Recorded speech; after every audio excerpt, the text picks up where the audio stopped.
All right, good morning. Well, that was almost depressing. Really? Good morning. That's a little better. All right. So, anytime we start a student ministry meeting, we do this thing where we play crazy games, but I'm not going to make y'all do that. And then we do trivia. The answer could be about the Bible, could be about stuff we've got coming up at church.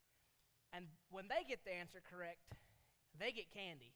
Well, this morning you guys are just going to get the satisfaction of knowing you're right, because I'm not sure you guys can handle the sugar rush of candy. Like I expect teenagers to bounce off the wall. I'd rather not have an auditorium full of adults doing the same thing. But a little trivia for you this morning. Historically, does anybody know what today is referred to as? Palm Sunday. All right, very good. Yeah, and so just as I was working on this sermon, it really struck me that this is the only time in history that the general public got it right about who Jesus was. Like, if you think about that, the entire time he was on earth, nobody got it except for this particular day when they were praising him and saying, "Hosanna, here comes the Lord, here comes the King." It's the only time in biblical recorded history when Jesus was on earth that the general public got it right. So to me, that really stood out as an important thing to consider in the context of the series we're in, this I Am Jesus series. And we're wrapping that series up this morning.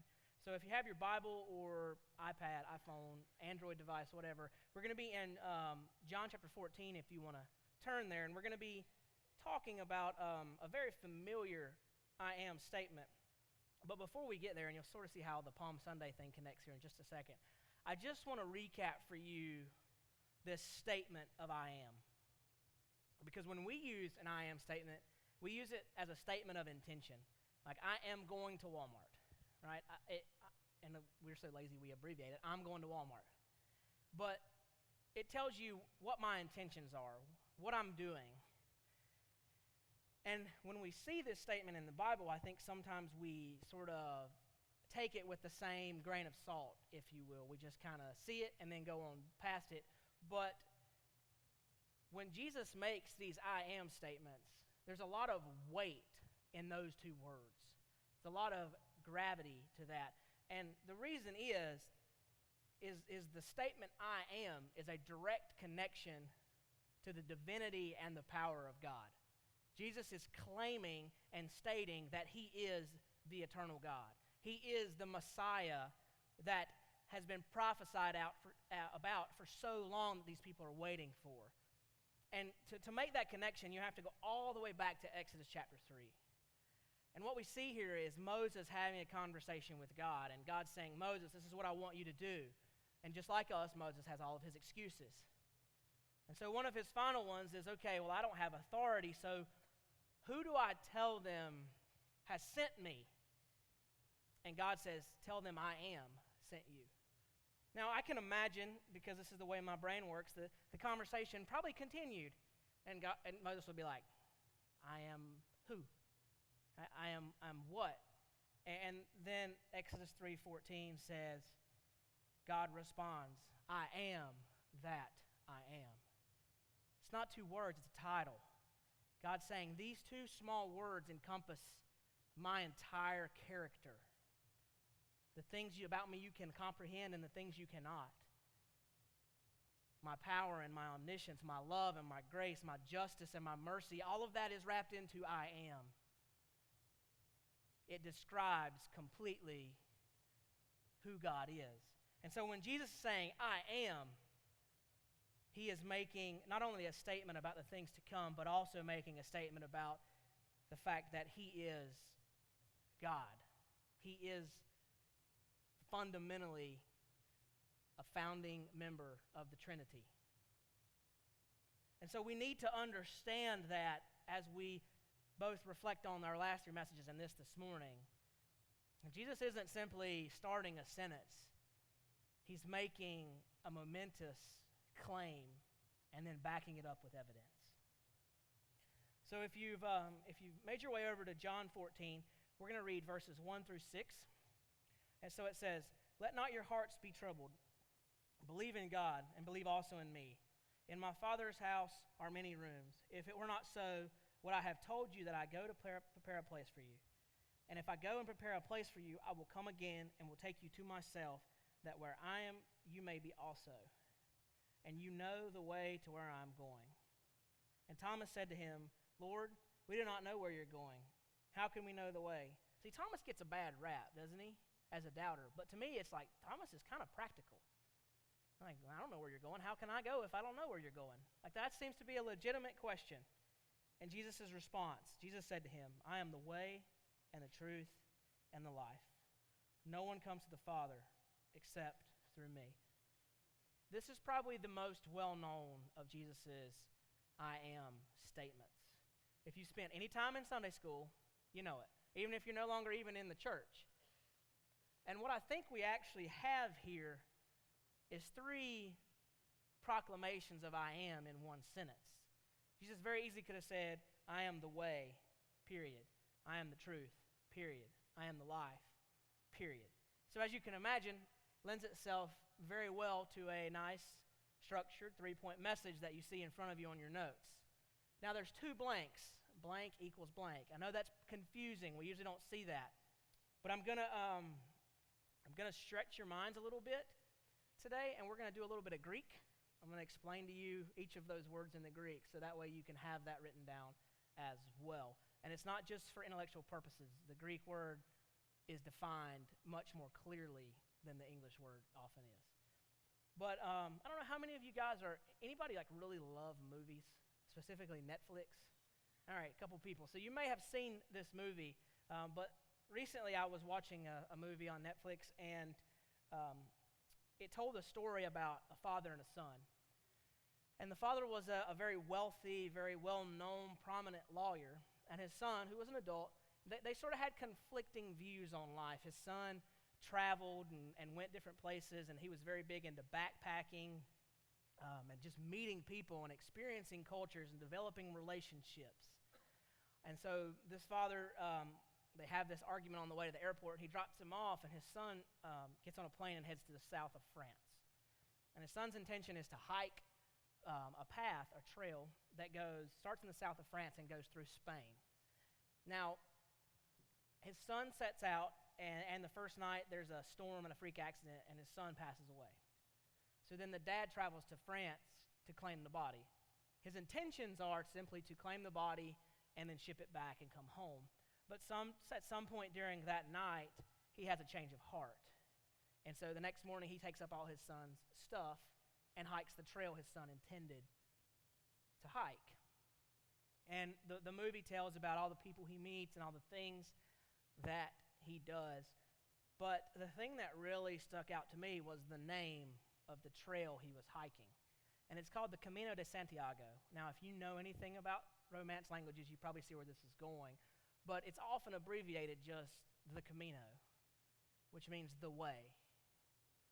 And for a lot of Christians, this path has a lot of historical significance because it is church history that this is the exact path that James, the brother of Jesus' body, was carried on to be buried. So it's well-traveled, and basically it becomes just, most of the time, just a wide dirt road, or rather a path. And the Greek word for way this morning is hodos. You're going to see it up here, H-O-D-O-S.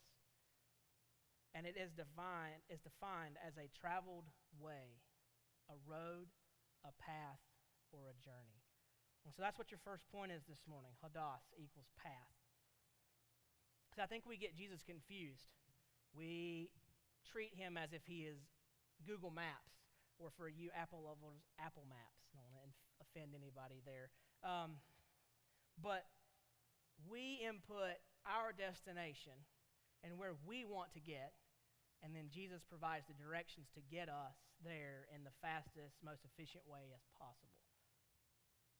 We treat him as a set of directions when we fail to realize that Jesus is not making a figurative statement.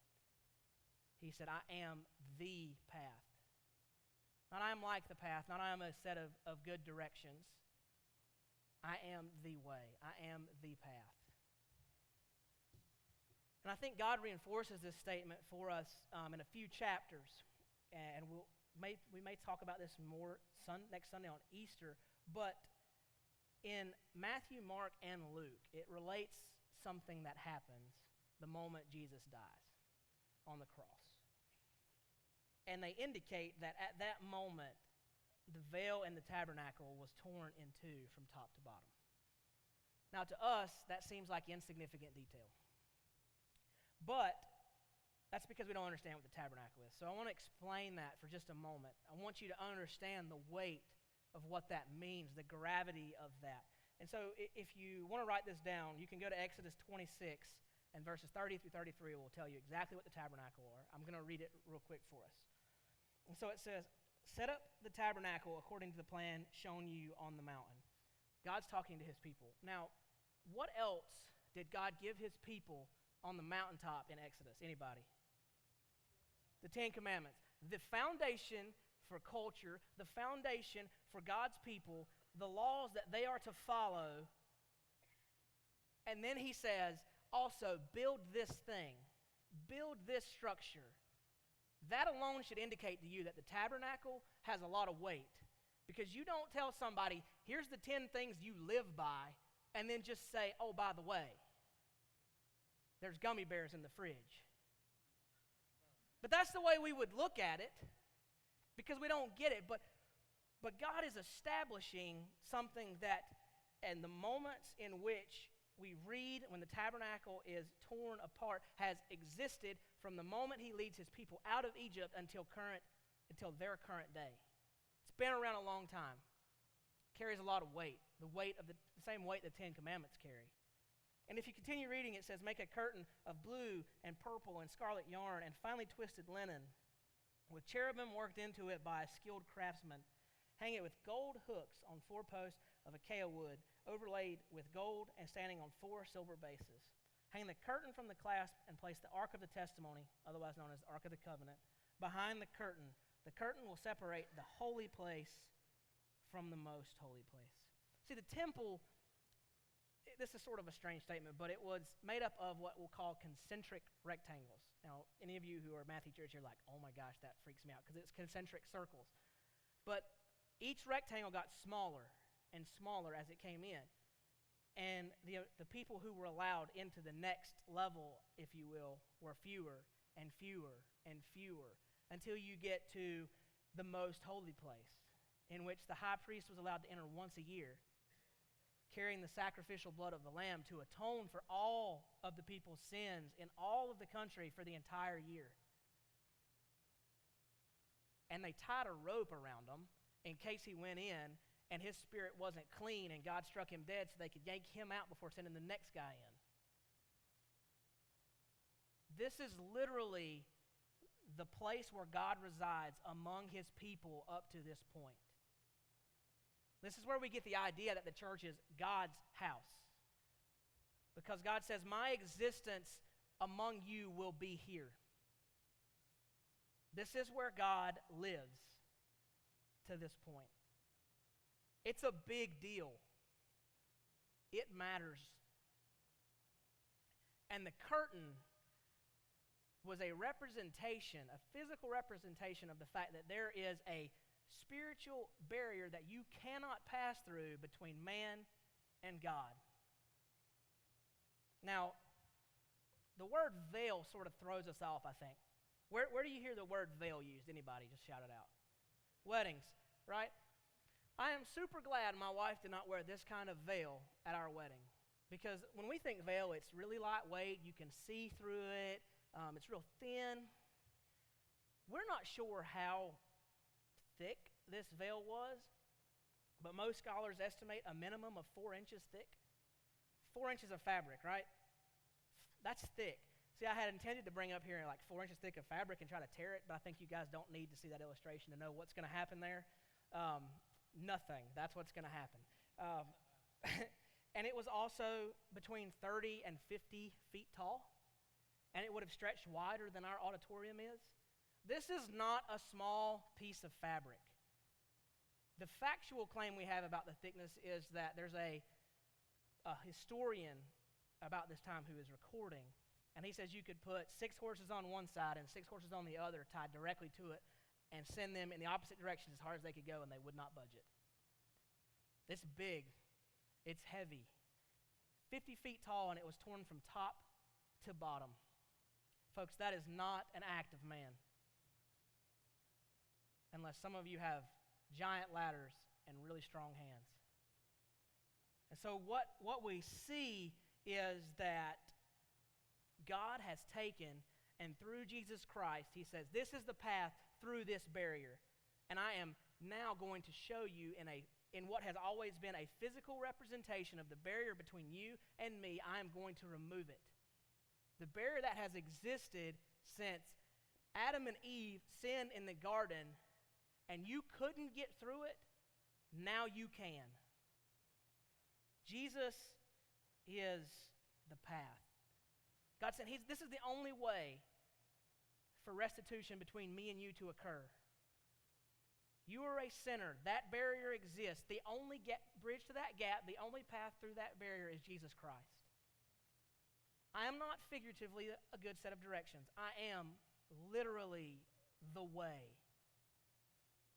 Now, I don't know how many of you guys are into Disney movies. Little secret about Pastor Tony, he loves them and collects them all. He blames them on Lakin, his granddaughter. Not true. Chelsea can tell you. She will attest. He has a bunch of them. But recently, Disney released this movie entitled Moana. Anybody seen Moana? Hey, all right, some people, okay. So Moana is based in Polynesian culture. Now, if you don't know who those people are, Hawaii, Solomon Islands, the people who originally inhabited those islands. And it introduced this idea of wayfinding.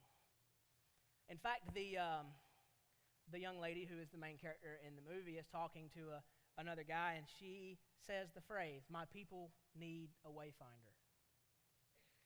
I wonder if that was God's response. My people need a wayfinder. And here's the cool thing about wayfinding. It was developed very early on. It allowed the Polynesian people to explore the ocean far before any other culture or civilization. And they did it in 3 ways. They memorized where the stars came up and where they went down. They memorized where the sun came up and went down. And they memorized the ways that the ocean tides ebbed and flowed, and they moved around certain things. Now, why did they do that?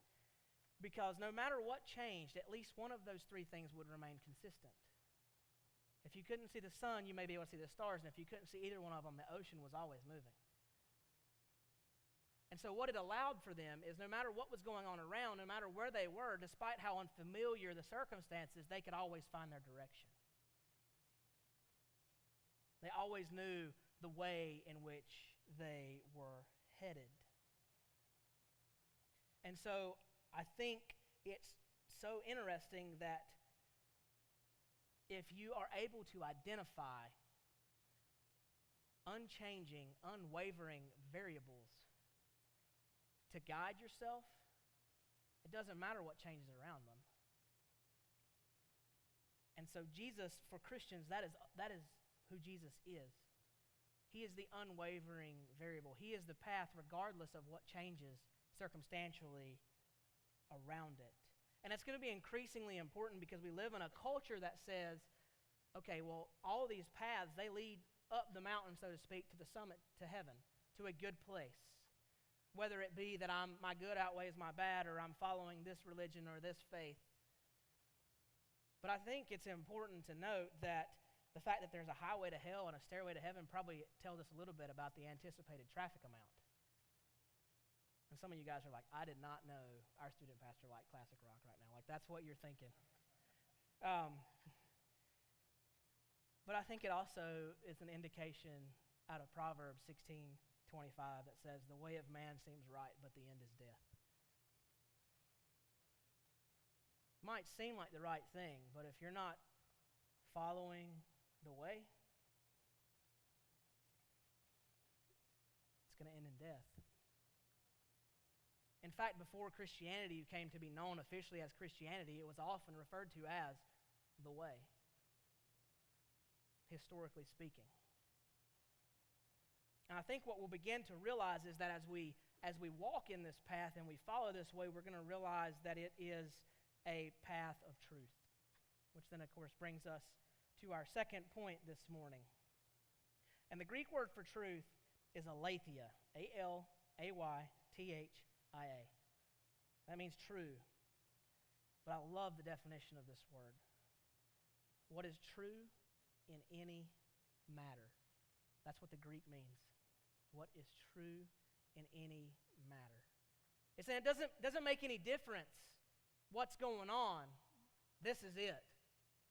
The truth is the truth, and I am the truth. This is an increasingly unpopular stand today, yet Jesus is saying there is a standard, and I am it.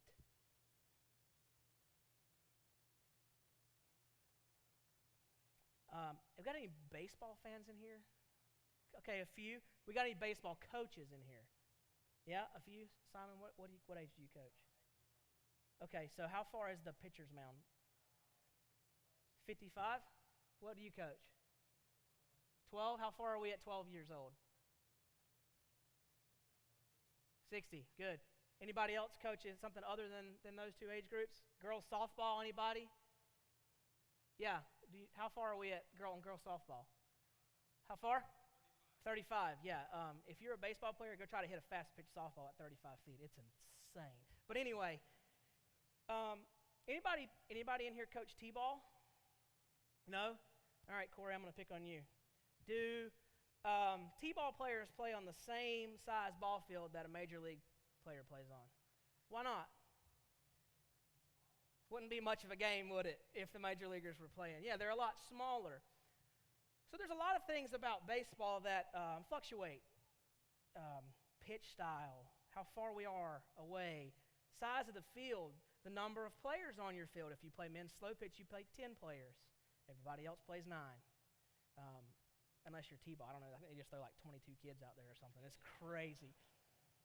All right. Next question. Does anybody know how wide the plate is in coach pitch baseball? Anybody? 17 inches. Good. All right, Rick. How wide is it in the minor leagues? 17 inches. Anybody want to take a guess how wide it is in major leagues? 17 inches. So I don't know how many of you are familiar, but there's an old coach named John Scalinos. Anybody know that guy? I think he started coaching college ball in like 1948. Like, seriously, he's been coaching for about twice as long as I've been alive, and I'm almost 28 years old. And he retired. I think he actually passed away a few years ago, but he used to travel to these conventions. You guys know the one I'm talking about, right? Coaches pay to go there, and they get all kinds of insight and tips. And it never failed. He would come out wearing home plate around his neck. Now, I've been speaking for about 17 minutes. The coach's message was 25 minutes long, and he never once referenced the home plate. How awkward would that be if I had been wearing this the whole time? Right? Be a little strange. But then all of a sudden he begins to ask the same questions I just asked you guys. And in a room full of baseball coaches, they all know the answers. 17 inches. And he says, what happens, gentlemen, when we have a pitcher who can't throw across 17 inches? Do we say, you know what, that's okay, son. Your slider's pretty wicked. We're going to expand it out to about 22 so it'll come across there. You know, you've got a little bit of control problem, son. We're going to go to 24 inches or 25 inches. Is that what they say? No. The coach would always respond, they send them back to Pocatello. Now, if you don't know where Pocatello is, it's a little nowhere town in Idaho that's been home to about, I think, 32 different minor league teams while the coach was coaching. So basically he's saying they pretty much can you because you're not going to last because the team's not going to last there. There's a standard. And baseball says if you can't throw it across the standard, we're not making it any bigger for you. The standard never changes from t-ball to major leagues. It never changes. It's unwavering. It stays the same. The truth does not move, and yet culture has always questioned the truth. I mean, if you look, John 18:38, just a few chapters later, Pilate is looking the truth in the face, and his claim is, but what is truth?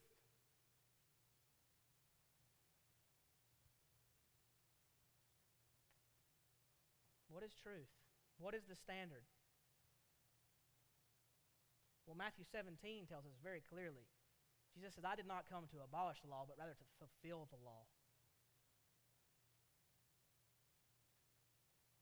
And let's just go a little further. John 14:23, but anyone who loves me will keep my commands. Or go back to John 1:1. In the beginning was the Word, and the Word was with God. The standards, they're right here. And yet, we actively seek to widen those. See, we like to think that Jesus brought truth. That's terrible exegesis. Jesus didn't say, I brought you the truth. Jesus said, I am the truth. I am the standard. These are my expectations.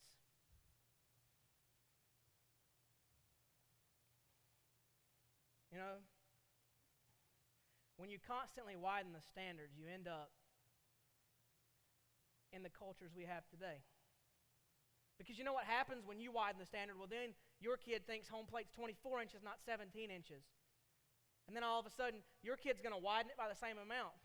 So 4 generations later, we're not trying to throw the ball across home plate, we're trying to throw it across the infield. And I don't know about you guys, I'm not a pitcher. I can throw the ball across the infield.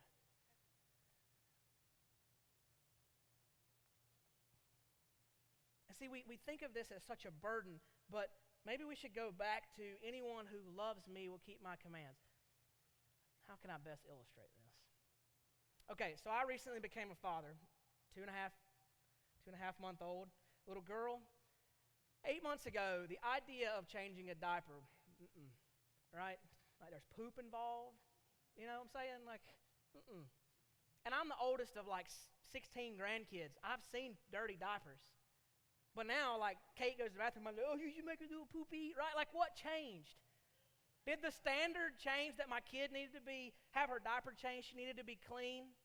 No. What changed about it? My attitude. Well, why did my attitude change? Is the poop less poopy? No. Absolutely not. Trust me. Sometimes it runs out the diaper. Y'all know what I'm saying? I'm like, whoa. Like, how does that much come out of something so small?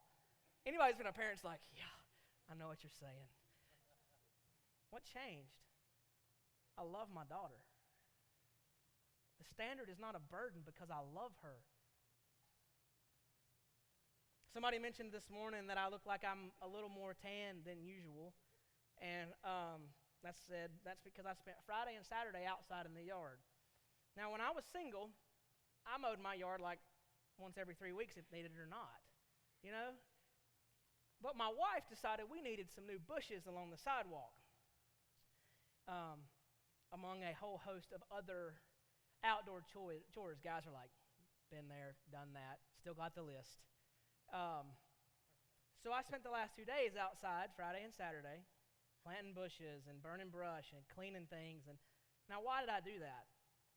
Yes, I like my house to look nice, but I love my wife. See, the standard doesn't become quite so burdensome when we love the person who sets the standard, or in this case, when we love the person who is the standard. And so, I wonder if the fact that we don't love the standard says something about our love for Jesus. Because, I'll be honest with you, I think as a people in general, we lack the courage and the integrity to hold to the standards. We lack the character because it's hard in our culture to be a person of integrity, to be a man of character or a woman of character. You know, I was fortunate. I grew up in a very small town up near the mountains. Lots of people ask me, first service, I grew up in Eichard, North Carolina, okay? If you don't know where that is, it's between Hickory and Morganton on I-40. If you blink, you will miss it. There are more stoplights in Locust than there are in Eichard. I can paint a perfect picture for you. So after I left, they got a Taco Bell. People still talk about the fact that there's a Taco Bell there. People don't even do that in Locust. And we just got a Taco Bell too. But in my family and in my town, I enjoyed the what I would consider the fortunes of a small town and a good family. People don't sign contracts. You know what they do? Doug, can I use you for a second? If Doug and I agree on something, what do? That's it, right there. Now, when I was younger, I didn't necessarily understand that. My dad made sure he enforced that I understood what that meant. Because as people of integrity and character, that meant I was going to do what I said I was going to do. And to be honest, when we commit as Christians, it means we have a list of things that we say we're going to do. That God has set the stake in the ground. And as the man of my house, that's our line. And as a man who tries to be a person of integrity, that's the line my family will follow. And I will walk in front of them and do my very best to model that for them. Men, lead your families. Stop abdicating that position. There's 3 verses about submission for the woman. There's 8 verses about your responsibility that comes before it. So tell me what God takes seriously. And on that same note, women, do you know what your primary role is? It's not submission. It's helper. Right? What does it say in Genesis? God created for him a helper.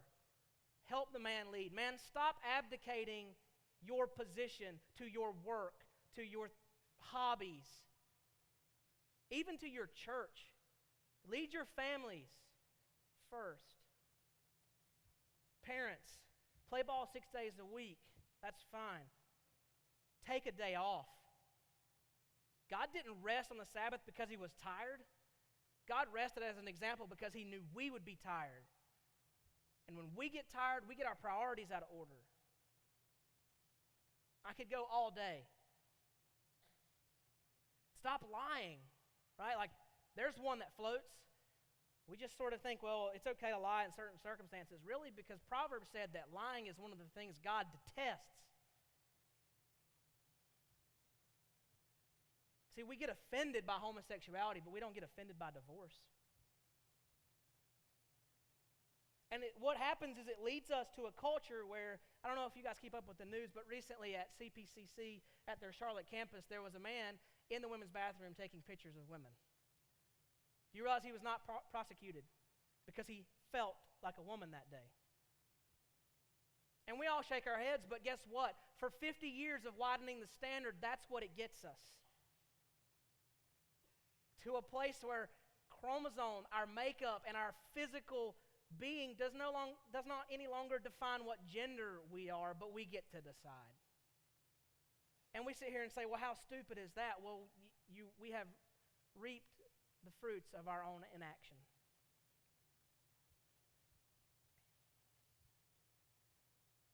I think it speaks to our fickle nature, our lazy attitudes, right? Because the standard's hard.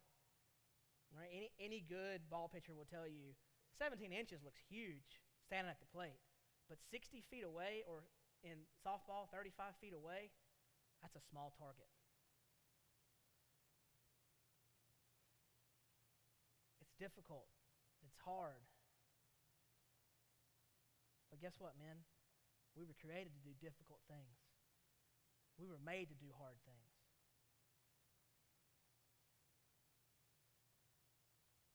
And it just brings me full circle. I think our lack of priorities can be rooted in the frank statement that we just don't love Jesus. And if I could preach this message while sitting in the chair with you guys, I would.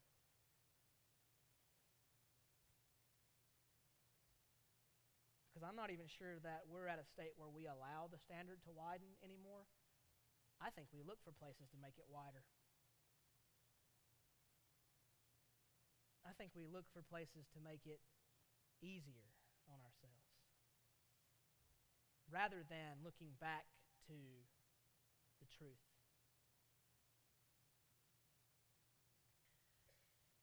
And this brings me to our final point this morning, the life. I am the life.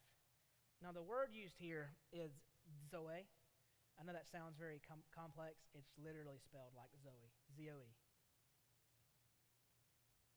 It's the word used for life, or one of the three words used for life in the Bible.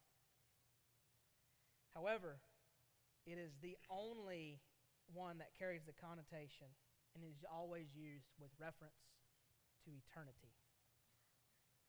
It is the word we see used in John. It is the word we see used to describe the tree of life in Genesis. And it's the word we see when the word life comes up in Revelation. Eternity. And so what is Jesus claiming? What are we saying here? Jesus is saying, I am the source of eternal life. Source. That's the other side of your blank if you didn't see it come up behind me. I was the creator of life the way it was intended, and I am the source that will allow you to live it.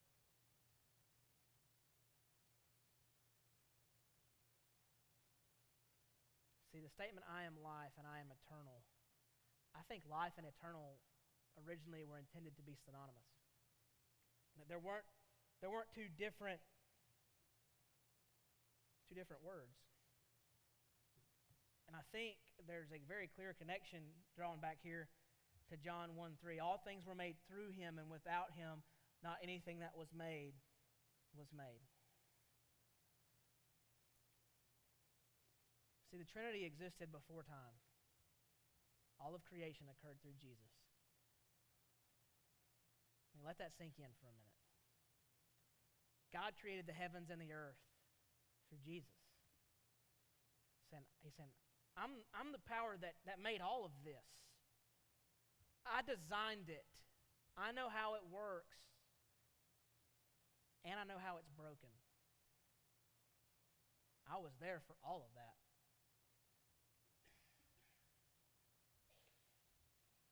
This is not a metaphor. There is no figurative statement here. Jesus is saying, I made life and I know what I intended. And to me, if you read in larger context, which means several chapters around on each side, there's a little bit of irony here. Because the conversation all the way up, even if you look just several verses before, your Bible probably has the subheading, one of you will betray me. The common theme to these chapters is Jesus' death and the fact that it's close. It's getting ready to happen. And so I put myself in the disciples' situation. So I'm going to ask you to do that. I'm a terrible example of Jesus, but I'm all I have at the moment. So as if I was Jesus and you were the disciples, and I tell you, if you read the rest of John chapter 14, verse 19, it says, because you live, or because I live, then you live. Okay, that's cool, that's awesome. And then Jesus dies a couple chapters later. It doesn't excuse, but it does lend credence to the disciples' behavior that, okay, wait a minute, Jesus said as long as he was alive, I would be alive, but now he's not alive, so what am I supposed to do? It does lend some credence there. But I think what it does is it challenges the paradox idea that we have about what life and death truly are. Right? Because medical definition says that life is a physical thing. And to me, it seems that Zoe, eternal life, that physical has very little to do with it. That in light of what some of you older folks may know, Paul Harvey used to say, the rest of the story, Jesus would then raise from the grave 3 days later. He would then physically become the path. that we talked about earlier. That was completed. That was done. But I think eternity has more to do than just heaven, or in a lot of cases, just hell.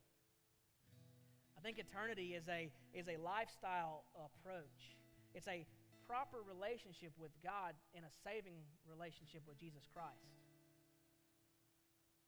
It doesn't provide life. It's the very source of life. It is life. We can go all the way back to Genesis, and it tells us that he walked with Adam and Eve in the cool of the day in the garden. Now, I don't know about y'all. I'm not big into cardio. I hate it. So, if you see me walking with someone, one of two things has happened. I love my wife enough she has guilted me into it, or my vehicle is broken down. And so God walking with Adam and Eve, it demonstrates this close, connected, intimate, loving, fulfilling, satisfying life. There's a closeness there. And it had very little to do with the physical. Sure, Adam and Eve were physical beings, but God was walking with them in their spirit. He was there. But I think many of us experience exactly the opposite of that. Simply existing outside of that relationship. And I think existing is a good word to describe it. I think it's fully the opposite of God's intentions. It's unfulfilling. It's frustrating. It's lonely. It's exhausting. Ultimately, it's empty. See, we get so hung up on the description of hell and Revelation as a place of punishment and torment, but I think each of us are building an empty existence apart from God and devoid of the source of life. And that void will be what we experience for eternity. That will be the most painful thing. It's kind of like as a kid. You don't know how great some things are until you have them, right? Like bologna sandwiches are awesome until you get a New York strip, right? Then you don't want a bologna sandwich anymore. I think God's a lot the same way. Once you experience Him, knowing what you are missing will be the most crushing thing for your spirit you have ever experienced. To be devoid of that design is the ultimate suffering. To miss that relationship. To not live in that. And here's the thing, church. As a church, we are reflecting the broken, the empty, the frustrating life to people around us, rather than offering glimpses of that fulfilling, life-giving relationship with Jesus Christ. And I'm here to tell you from personal experience, you cannot offer, nor can you demonstrate what you do not have and you are not experiencing personally. And without those things, we cannot be the church. We cannot fulfill the Great Commission because we don't look any different than anyone else. Because I'll tell you what, as a student pastor, one of our biggest concerns is the alarming rate of teenagers that leave the church after they graduate. And we used to think it was because of strategy and approach and all these other things. But I'll tell you what, as generations come, their hypocrisy meter gets more and more and more attuned. And so you know why teenagers are leaving the church? It's got nothing to do with our approach in student ministry and everything to do with the adults and the way we are living as a church. Yes, they're wrong for leaving the truth. But they're saying, I would rather live with somebody who's authentic, even if it's wrong. We don't love the standard. We don't adhere to the standard. We don't live in the life. We can't be the church. And when we aren't the church, We're definitely not going to be effective at outreach, but we're struggling with inreach. And so, as we conclude this morning, my hope is that your life is staring you straight in the face. Heard a very wise man tell me this week that God has to break a man before he makes a man. And I hope some of you feel broken right now, because I know I did this week. And it's my hope that you will take some of this and begin to apply it, because I truly believe that most of us, we don't need more information about the Bible. More information is great. What we need is application of what we already know. We were at a marriage conference this past weekend, my wife and I and several other couples in the church, and it was an awesome time. It was a great time. I'm just going to throw them a plug. Weekend to remember.